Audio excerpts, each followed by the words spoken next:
Salut tout le monde, bienvenue dans Starter pour parler du Grand Prix de Turquie, le 6ème rendez-vous de la saison.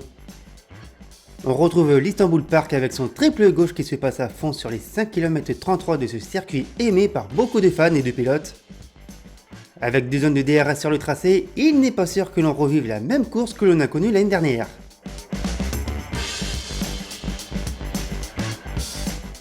Ah, c'est vrai que l'édition 2020 du Grand Prix de Turquie est inoubliable. Ah ça.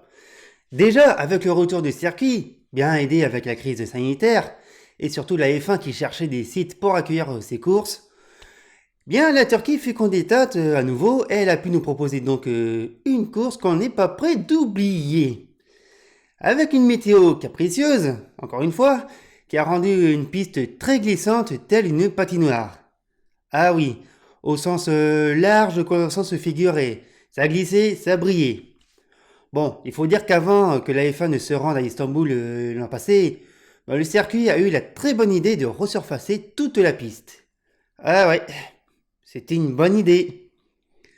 Le problème c'est que aucune course n'a eu lieu avant que le championnat n'arrive, pas même les courses du couple Intercity, le locataire du circuit. D'ailleurs, qui donne aussi le nom au tracé, ouais, l'Intercity Istanbul Park.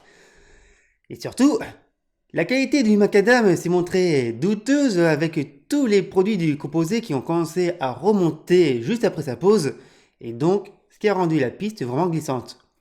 À cela, vous ajoutez donc une météo capricieuse, des choix conservateurs de Pirelli, qui à l'époque était surpris et vexé de voir l'état de la piste au premier soir de roulage, et vous obtenez un scénario rocambolesque pour cette course bien historique. D'ailleurs, à l'époque, ça avait commencé déjà avec les qualifications qu'avait vu Lance Stroll en pole position pour la première fois en carrière, avec une séance interrompue je ne sais combien de fois par les drapeaux rouges. Et aussi relancée quand on a une grue qui est en piste qui peine de rentrer. Quant à la course, qui fut décisive pour le championnat pilote entre Valtteri Bottas et Lewis Hamilton, c'est ce dernier qui remporta la course et aussi un 7ème titre de champion du monde, égalant le grand Michael Schumacher. Pourquoi je dis le grand? D'ailleurs, si vous avez la possibilité de revoir ce Grand Prix de Turquie 2020, faites-le. Parce que c'est vraiment une masterclass d'Hamilton et de Mercedes dans ces conditions, et surtout une course totalement incroyable. Ah ouais, une vraie leçon de champion. On revient en 2021 avec tout d'abord le retour sur le Grand Prix précédent, bousculé aussi par la météo. Et pourtant il avait bien commencé ce Grand Prix de Russie. Et pour une fois on ne s'est pas ennuyé à Sochi, avec une course menée par Carlos Sainz sur sa Ferrari, puis Lando Norris que l'on retrouvait sur la première ligne. Lewis Hamilton, alors 4ème sur la grille, a pu revenir au basque du jeune anglais de McLaren qui filait tout simplement vers sa première victoire. Mais la pluie qui avait déjà perturbé ce week-end s'est invitée en fin de course et a totalement redistribué les cartes. Si Hamilton s'est arrêté à contre-cœur au stand pour des pneus inter, Norris a voulu malgré tout rester en piste et à ses dépens il a laissé sa première victoire s'envoler. C'est donc Hamilton qui s'est imposé, atteignant la barre historique des 100 victoires en Formule 1, devant un Max Verstappen parti dernier avec ses pénalités au moteur, et profitant aussi du chaos en fin de course. Normalement, nous ne devions pas avoir le Grand Prix de Turquie ce week-end. Il est revenu à nouveau cette année pour remplacer une nouvelle fois une autre course. Alors d'abord, c'était au mois de juin pour remplacer le Grand Prix du Canada, Covid oblige, mais reporté au dernier moment en raison de la pandémie, encore une fois, puis reprogrammé donc en ce début octobre pour prendre la place du Grand Prix du Japon, qui n'a pas préféré avoir sa course à cause du Covid, quand on sait qu'ils ont quand même accueilli les Jeux de Tokyo. Faut comprendre, franchement faut comprendre. Et un hommage devait être rendu à Honda par Red Bull à cette occasion. Ils l'ont fait ce week-end et franchement, cette livrée blanche qui est magnifique sur cette voiture, elle serait encore plus belle si les jeunes Red Bull laissaient sa place au rouge comme dans les artworks. Mais franchement, dans l'ensemble, magnifique initiative de Red Bull de rendre hommage à son partenaire. Parce qu'elle rend très bien cette voiture en blanc. Franchement, c'est magnifique. C'est vraiment un hommage, un signe d'adieu entre ces deux entités qui vont plus ou moins se séparer à la fin de l'année, parce que c'est bien simple, on sait que Red Bull va produire plus ou moins son propre moteur avec Red Bull Powertrain, et ils vont être complètement aidés par Honda, puisqu'ils vont récupérer tout simplement toute la technologie Honda pour produire son moteur, et surtout, ils vont aussi travailler ensemble pour la promotion des jeunes pilotes en sport mécanique. Ça peut être pas mal. Bon, après, il faut voir dans le temps ce que ça va donner ce pseudo-partenariat entre les deux, mais ça peut être intéressant. Bon, allez, il est temps de passer au Grand Prix avec les qualifications. La 16e qualification de la saison qui a vu, et depuis un petit moment maintenant, en la feuille des temps, Lewis Hamilton meilleur temps de la séance devant Valtteri Bottas, les deux seuls pilotes à être passés sous la minute 23 en chrono, Max Verstappen 3ème devant Charles Leclerc et Pierre Gasly, suivant ensuite Fernando Alonso et Sergio Perez, Lando Norris, Lance Stroll et Yuki Tsunoda qui complètent le top 10. Ensuite, on retrouve un habitué à la 11e position, c'est Sebastian Vettel qui devance Esteban Ocon et George Russell. Mick Schumacher signe le 14e chrono devant Carlos Sainz son chrono, on va en reparler. Les deux devancent Daniel Ricciardo très loin devançant Nicolas Latifi et Antonio Giovinazzi et Kimi Raikkonen. Nikita Mazepin, comme à son habitude, c'est le dernier chrono de la session. Parlons de cette journée du samedi qui a été perturbée par la pluie, avec une séance d'essai qui s'est vraiment déroulée sur une piste bien humide. On s'attendait à ces mêmes conditions pour la qualification, et la direction de course avait même prévu 100% de risque de pluie dès l'ouverture des stands de la Q1. Bon, la pluie n'est pas venue. Et la piste, elle est restée plus ou moins sec. On avait quand même quelques poches d'eau qui restaient par-ci, par-là sur la piste. Et c'est vrai qu'on a pu voir que certains pilotes, on peut avoir ce ressenti de pluie pendant un certain temps pendant leur chrono. C'est vrai que cette piste, elle était pas vraiment sèche. Les poches d'eau elles étaient bien présentes au niveau du premier virage. La preuve, il y a beaucoup de pilotes qui se sont fait avoir à cet endroit. Ils sont carrément partis à la faute. Ils ont visité l'herbe, un peu de rallycross, tout ça. Ils ont même ruiné des chronos des autres. Ouais. Petite mention à Sergio Perez qui s'est sorti à cet endroit et qui a ruiné le tour chrono de Verstappen. Bon, c'est pour l'anecdote, mais voilà. Sinon, dans le chrono, vous avez pu voir que Daniel Ricciardo est loin, très loin, c'est... Wouh! Oh Daniel, qu'est-ce que tu fous dans le fond? C'est vrai qu'il a été piégé dans la première partie car tout le monde craignait la pluie et donc tout le monde roulait sans compter. Bon, il y a un moment, ils sont quand même rentrés au stand parce que la gomme, il y avait plus rien dessus. Bon, mais bon, l'Australien n'a pas réussi à mettre en ligne les conditions idéales pour faire fonctionner ses pneus et sa voiture sur la piste. Et de son propre aveu, il pensait qu'il aurait pu être plus performant avec des pneus médiums. C'est vraiment une grosse désillusion pour le vainqueur du Grand Prix d'Italie. Quand on contraste par rapport avec son coéquipier Lando Norris, mais quand on regarde le chrono de Norris, c'est pas mieux non plus, parce que la McLaren, elle est pas à ce niveau-là. Elle peut pas être à plus d'une seconde des Mercedes comme ça. Mais le malheur des uns fait le bonheur des autres, car pour la deuxième fois de la saison, Mick Schumacher est passé en Q2 avec sa Haas. Alors oui, peut-être que ça vous a échappé, mais la première fois, c'était au Grand Prix de France au Castellet, sauf que le jeune Allemand n'a pas pu y participer parce qu'il s'est planté en fin de session à ce moment-là. Cette fois, il a pu enfin s'exprimer et il se retrouve avec le 14e chrono.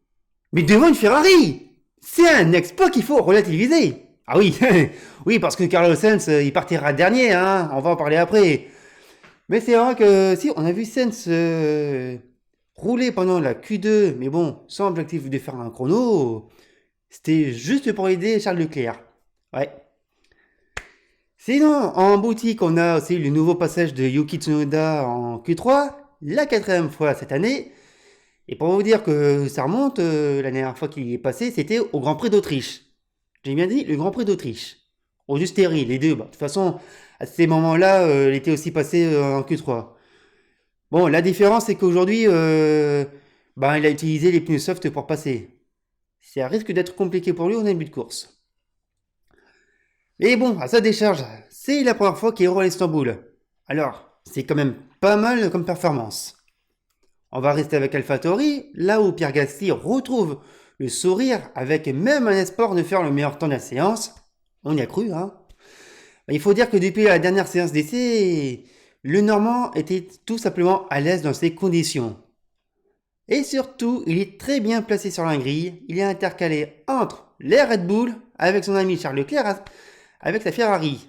Parlons enfin du poleman.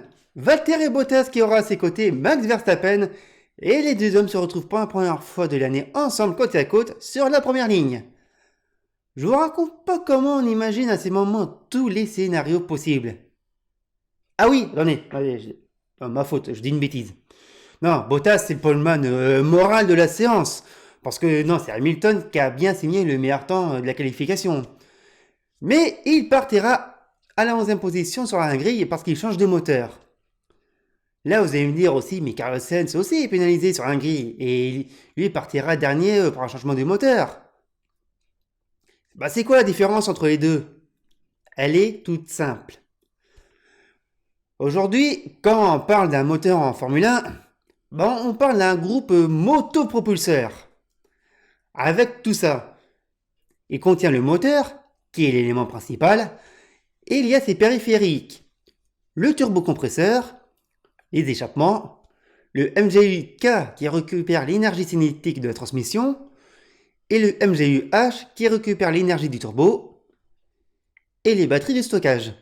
Les pilotes en ont un nombre limité par le règlement, 3 éléments de chaque. Au-delà du quatrième, des pénalités s'appliquent. Le moteur thermique, qui est un moteur normal, lui coûte 10 places sur la grille.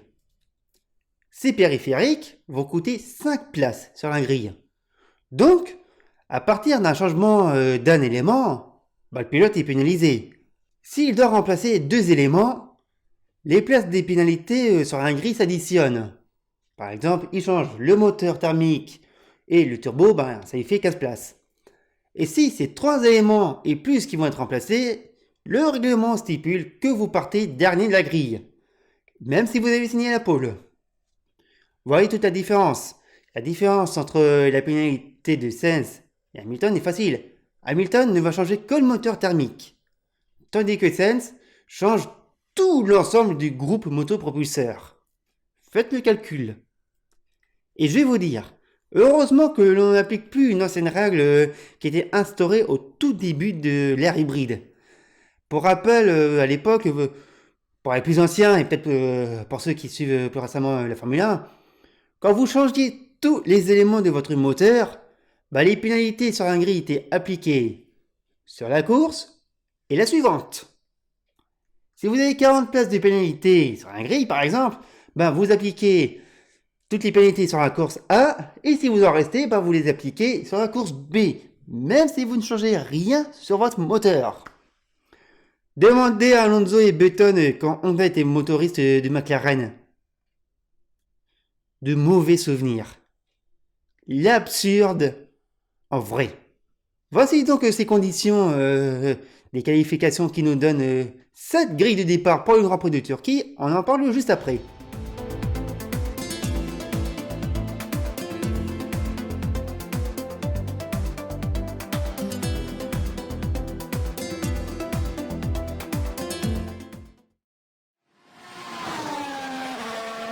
Bon, parlons de cette procession. Si le mot est fort, c'est un peu le ressenti que j'ai eu. Je sais pas vous, mais pour moi, la piste est humide avec une pluie qui l'a lavée et tout le monde a décidé de partir en pneus intermédiaires. Bon, ils auraient pu essayer les pneus pluie, mais bon. On s'attend donc à une course mouvementée et à rebondissement, et on a eu juste un départ calme. Enfin, calme, le contact entre Gasly et Alonso aura ruiné la course de l'Espagnol et un petit peu celle du Français. Et bon, contrairement pour lui, ça se voit pas. Qui d'ailleurs, ça fait penser, Alonso aura ruiné la course de Schumacher. Peut-être une petite vengeance par rapport au paternel, j'en sais rien. Bon. On a pu voir aussi des pilotes qui ont su se défendre face à Hamilton qui partait 11e et qui ont essayé malgré tout de l'empêcher de remonter au classement. Il y a d'abord eu Yuki Tsunoda qui s'est bien montré, qui a vraiment bien défendu sa position face à l'anglais, avant que ce dernier ne le dépose à l'extérieur du virage 3. Mais je peux vous dire que c'est dit, bon, dans les lignes droites ça passe pas, devant les stands ça passe pas, il faut le surprendre. Et honnêtement, la manœuvre a été magnifique. Tout en extérieur, une bonne motricité, y a pas mieux. Et il y a aussi eu cette lutte entre Hamilton, encore une fois, qui était contre Sergio Perez. Bon, cette fois, c'est pas passé. Parce que le Mexicain a eu la défense parfaite. Même s'il s'est fait tasser au niveau de l'entrée des stands, il a fait ce qu'il fallait pour ne pas perdre son duel face au pilote Mercedes. Il a tout fait, et ça a même très bien marché. De toute façon, Perez, on en reparlera au bilan des équipes parce que il a fait quelque chose qu'on attendait de lui. Et de ce qu'il a fait, bah on l'attendait un petit peu depuis longtemps. Il y a aussi les stratégies qui pouvaient rappeler la course de l'année dernière. À savoir si on s'arrêtait ou alors si on allait jusqu'au bout. Si on allait jusqu'au bout, je vous raconte pas Pirelli, ils auraient encore... D'ailleurs, il n'y a eu qu'un pilote qui ne s'est pas arrêté. C'est Esteban Ocon. Ah lui, il a tenu. Au moins, ses pneus ont tenu parce que quand on voit l'image, ses pneus étaient carrément morts à l'arrivée. Mais vraiment. Et ça, c'était un risque que Mercedes n'a pas voulu prendre avec Hamilton. Et pourtant, l'Anglais, il a vraiment insisté envers son équipe de rester, tandis que son équipe voulait qu'il rentre. Non, Lewis, ça serait cool que tu rentres parce que tu vois, tu pourrais perdre le championnat, tout ça. Non, non, non, je vais rester, mes pneus sont morts, mais ils sont très bien, ils tiennent le coup, ça va très bien. Ouais. Pour le coup, j'ai bien envie de mettre les deux parties en tort, hein, car ils se sont crus seuls au monde par la stratégie. Et ils n'ont même pas collé ou alors copié celle des leaders. Et quand je parle des leaders, je veux parler de ceux qui sont sur le podium de la course, vous verrez. Parce que les trois premiers, ils se sont arrêtés presque en même temps au moment du 36e, 37e tour de course. Il y en a un qui a commencé, bah les autres, ils ont suivi automatiquement, comme une course classique sans suspense dans la stratégie. Alors que Hamilton, lui, bah à force de refuser de s'arrêter, il a attendu, trop longtemps. Il s'est arrêté au 50e tour pour marquer son arrêt. Et ouais, bah son idée vraiment était d'aller jusqu'au bout, hein. Mais pour avoir vu ses chronos, et puis surtout l'état de ses pneus, il avait tout à perdre. Ou alors, il aurait voulu tenter une stratégie de mettre des pneus slick. Ah ça, c'est pas déconnant. Piste mouillée, à force de rouler ça sèche, il y a une trajectoire. C'est vrai, il y avait une trajectoire qui se dessinait. Mais bon, elle ne séchait pas complètement cette piste. De toute façon, on l'a vu en qualification avec des poches qui traînaient par-ci par-là. Et ici en course, c'était pas mieux. Et l'idée de passer les slicks, il n'y en a qu'un qui a essayé. Et il s'en est mordu les doigts. C'est Sébastien Vettel sur son Aston qui a pris ce pari complètement fou et a risqué de prendre les slicks. Et en plus, les médiums. Bon, bah déjà, ça n'a pas marché. La sortie compliquée, plusieurs sorties. Je vous raconte pas leur entrée dans les stands. Il a reconnu que c'était une idée de... Voilà. Par contre, je comprends pas pourquoi il a pas mis les pneus soft au lieu des médiums. Même si les médiums pouvaient durer plus longtemps que les softs, bah les softs, eux, auraient duré plus longtemps. Enfin, ils auraient chauffé directement, ils auraient eu plus de grippe directement. Mais bon, on va pas se mentir, hein. Il fallait pas passer des pneus pour piste sèche. C'était totalement impossible et puis c'était risqué. La trajectoire séchait à peine, et puis, si vous voulez dépasser, il fallait rouler dans une portion humide. Vous avez déjà essayé même en carte. Ça swing. Enfin, voici ce qu'ont donné les résultats de ce Grand Prix de Turquie avec la victoire de Valtteri Bottas, la 10e en carrière devant Max Verstappen et Sergio Perez, Charles Leclerc 4e devant ce Lewis Hamilton, Pierre Gasly et Lando Norris, Carlos Sainz 8e bien remonté de la dernière position, en devançant Lance Stroll et Esteban Ocon. Et le meilleur tour en course est pour Valtteri Bottas. Bon, c'était pas vraiment la grande course que l'on attendait malgré des bonnes batailles en piste. Mais c'était pas non plus une sieste, hein, on va pas se mentir. On a attendu longtemps pour avoir quelque chose. Bah, c'était pas ça, mais C'est pas une course à jeter quand même, loin de là. Et bien sûr, elle fera parler parce que certains ont assuré, tandis que d'autres auraient pu tout perdre. D'ailleurs, on va le faire avec le bilan des équipes parce qu'on a quand même beaucoup de choses à dire. On y va. On commence avec Mercedes qui a gagné. Ah bah oui, hein, ils ont gagné, hein. Oui, oui, ils ont gagné. Faut le préciser parce que tout le monde était concentré sur Hamilton.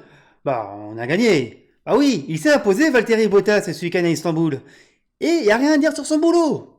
Bon, suivant. Non, non, non, non. Bottas a fait ce qu'il fallait en qualification. Il a géré sa course comme il fallait. Aucune faute de pilotage, pardon.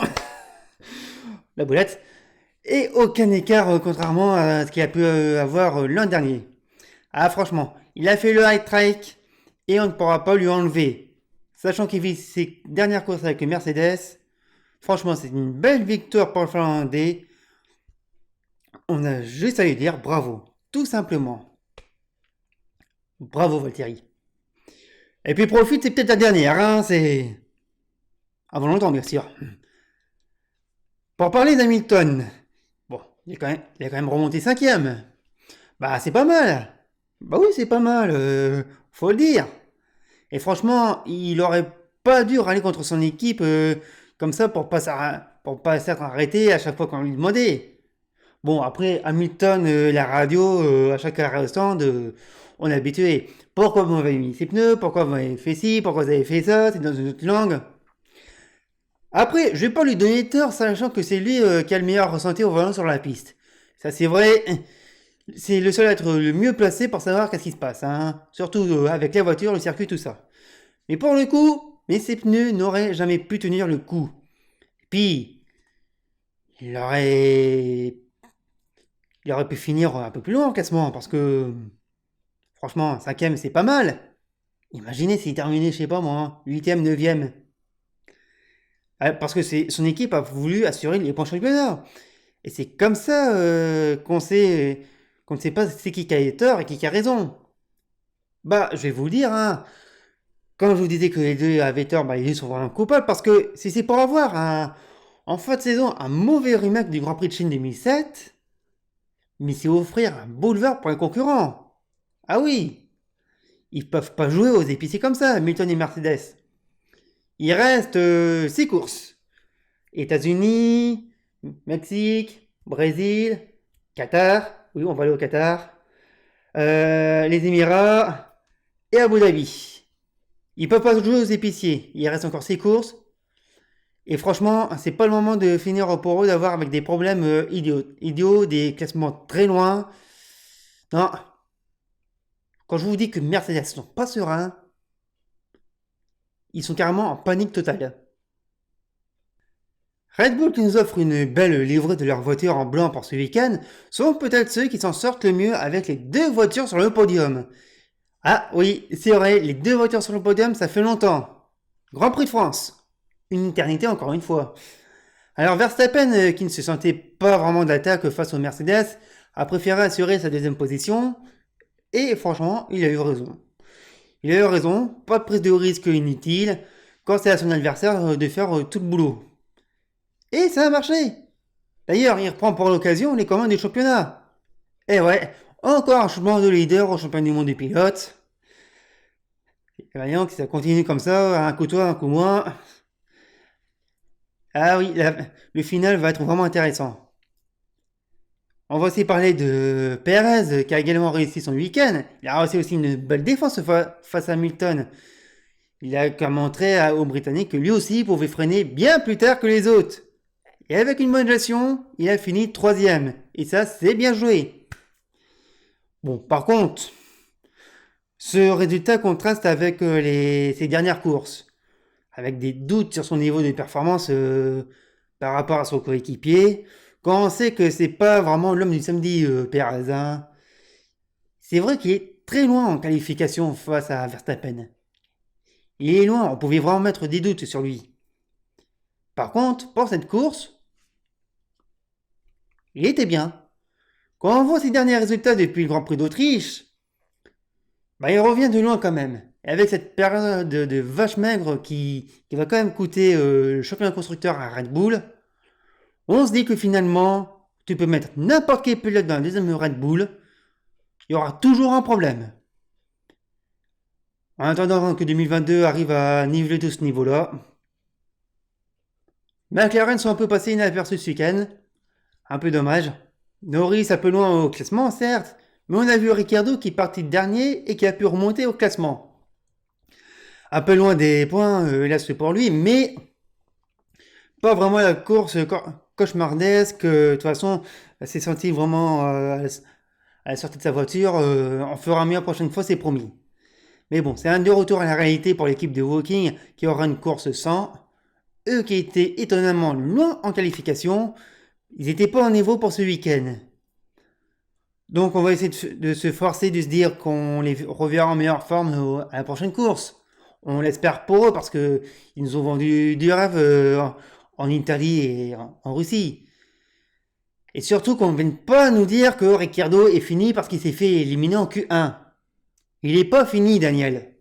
Il n'est pas fini. Ferrari qui signe un résultat plus que correct, qui a cru à un moment que Leclerc aurait pu gagner la course. Mais bon, il fallait pas se leurrer que ça n'aurait pas tenu longtemps. Hein. Mais une quatrième place pour le Monégasque qui est vraiment superbe, après avoir essuyé une grosse connerie stratégique de son équipe au Grand Prix de Russie. Ouais. C'est au dernier moment, non, tu rentres pas, t'inquiète pas, il va pas plus pleuvoir que ça. Bon, ce dehors, on fait quoi Bah, cette quatrième place, ça lui a fait du bien et je pense qu'il aura quand même pu viser le podium. Et puis, on a aussi Carlos Sainz qui nous a régalé avec sa superbe remontée après être parti en dernière ligne. C'était beau à voir, il a réussi une course bien solide. Vraiment. Alors, il y a un point noir quand même quand je vous dis que Ferrari a fait croire à Leclerc qu'il aurait pu tenir jusqu'au bout pour la gagne. Même nous, on l'a vu que ça ne tiendrait pas. On a vu Leclerc, on a vu Bottas et Verstappen derrière. 2 tours, pas plus. C'était même pas la peine de vendre du rêve à Leclerc. Même lui le savait, ça servait à rien. Ferrari, quoi. Bon, Alpine n'a pas pu avoir un excellent résultat espéré après la touchette d'Alonso du premier tour. C'est donc un bilan pas terrible pour l'équipe française. Eh ouais. Mais par contre, le risque de ne pas faire arrêter Ocon, ça se discute, hein. Bon, pour sauver un point, c'était déjà un pari complètement risqué et surtout inutile. Ah, franchement, ouais. C'était tenter le tout pour le tout. Franchement, c'est pas terrible pour Alpine. Mais très honnêtement, ça aurait pu être pire. Ça aurait pu être pire.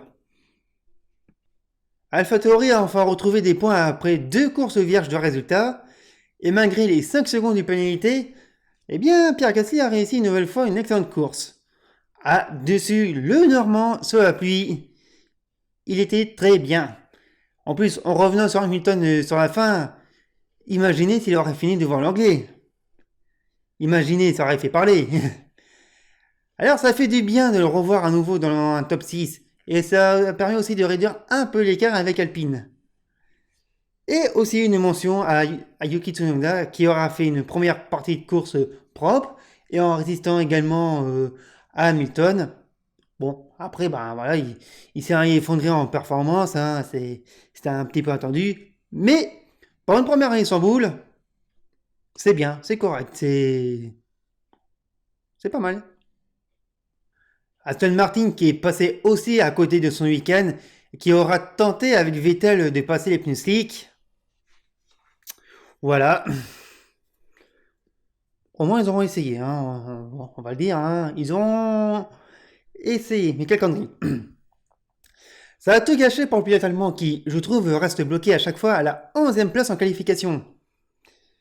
Mais vu la voiture et son développement, c'est pas très étonnant. Hein. De nouveau, c'est Lance Stroll qui ramène les points pour l'écurie anglaise. Mais ça ressemble plus à des miettes qu'à autre chose. Hein. Ça va être encore vraiment compliqué pour Aston Martin pour la fin de saison. Ça va être encore compliqué. Ils se sont noyés Alfa Romeo en Turquie. Ah, ils sont très loin en qualification, mais proches des points en course. Et ça, c'est vraiment de la frustration qu'ils peuvent avoir. Sincèrement. Mais au final, ça s'annonce encore une fois compliqué pour l'équipe italo-suisse. Ah, franchement, je sais pas quoi rajouter en plus pour eux, parce que, à part que peut-être que je n'attends plus rien d'eux pour cette fin d'année. Ou alors vraiment profiter d'une course chaotique. Et encore, est-ce qu'ils arriveraient à en profiter? Non, ça va être compliqué pour Raikkonen, le futur retraité, et Giovinazzi, le futur chômeur. Ça va être compliqué. Williams pouvait tenter un coup après une qualification assez correcte. Mais bon, ce week-end, comme McLaren, ils sont passés à côté de leur course. En plus, ils ont fini assez long au classement. Et c'est dommage de ne pas en avoir profité, hein. Mais bon, dans ces conditions difficiles, surtout avec une voiture compliquée aussi, même si elle a réussi à performer ces dernières courses, c'était compliqué pour Russell et Latifi de tirer quelque chose, hein.